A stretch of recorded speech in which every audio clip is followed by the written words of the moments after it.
Ya ebusiafo and then see do twede ampo nyankopon wase eye mosomfo ba osof ma mevik and erade ama yakati asefo ho a yensu ye bekoso esua de bra eseni nyina mu me pacho ende adesua ye ba ebesuanen ekwama obarima sabi kafra ne langa no me kire ne dua no aye kitikiti bi obi dia aye bolobolo sabi kafra ohwe ne strat chane ejina hwana enya de we na owo se okita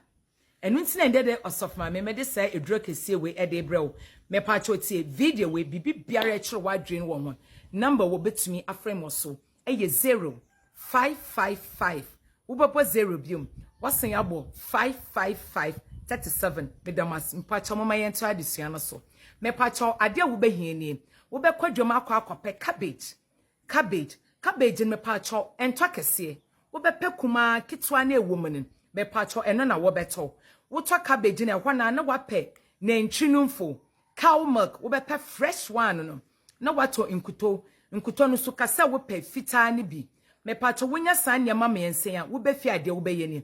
cabbage no wo de be fi na wa be hohoro ho fine wo horo ho ekire de enye ni na wetwom baako 4 wo be divide into 4 wo divide into 4 na wo be yimu baako 4 na wachem wo be yi baako wo yi baako a na wo de egu blender mu na wa blend no fine wa blend awen hwiegu bowl kitwe mu na fa nentwinumfo no susu atere kese ne edidi no manka nkwanto tablespoon no wo be susu atere miensa wo susu atere miensa na wo de egu cabbage na wa blend no wo de gu ma na wa ka afra yie ama na afra fine afra na wo de wonkuto no fese awia so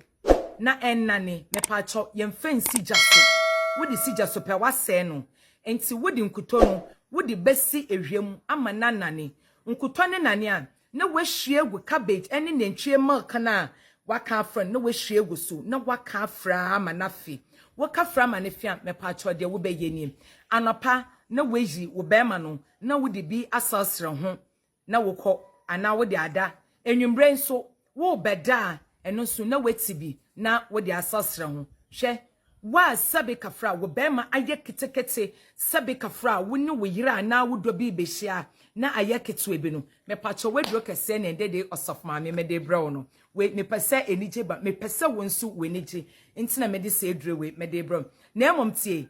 ade me de amon enfra me nka ncha me se osofma me fra wa da wase de bia me ka fasida na ma asafo erade na MTN momo Airtel Tigo cash vodo cash na wo de brem me pacho kwana kwa ya adoye mimpehwe ya adoye ma afoforo na otwede ampo nyankopon fa wadoye no so ontwitwa enfenjo na ontie wo mpaebo ene we bisade ye ho nyankopon on hiro bebre ayamsomfo ba osofma meve me number ne ye 0555 biom 55537 ye ho nyankopon on hiro ye ho nyankopon ogusu o hira wo no na me fa akonya we su di nchia sopa e de ama me papa sai Jafar oni na ebusua yankopon onye omo kese na erade onye wo so kese ayamsomfo ba osofma meve me do obi biase bye bye.